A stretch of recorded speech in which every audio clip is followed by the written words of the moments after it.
ইতিহাস গড়তে গিয়েও শেষ মুহূর্তে থেমে গেল কেপ ভার্দে, কিন্তু এমন শ্বাসরুদ্ধকর ম্যাচে শেষ হাসি হাসলো আর্জেন্টিনা।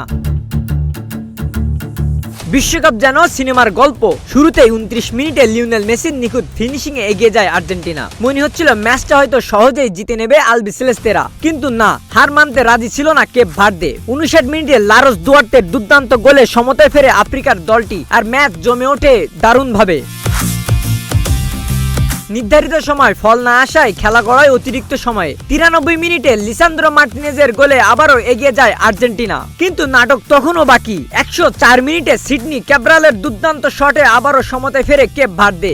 ইতিহাস গড়ার স্বপ্নে তখন উচ্ছ্বসিত পুরো দল, তবে শেষ পর্যন্ত অভিজ্ঞতার প্রমাণ দেয় আর্জেন্টিনা। কর্নার থেকে উঠে আসা বলে ক্রিস্টিয়ান রোমেরোর শক্তিশালী হেড, আর তাতেই 3-2 ব্যবধানে নিশ্চিত হয় শ্বাসরুদ্ধকর জয়। এই ম্যাচে গোল করে মেসির বিশ্বকাপে নিজের গোল সংখ্যা 20-এ নিয়ে গেলেন, পাশাপাশি টানা 8টি বিশ্বকাপ ম্যাচে গোল করার দুর্দান্ত ধারাও বজায় রাখলেন।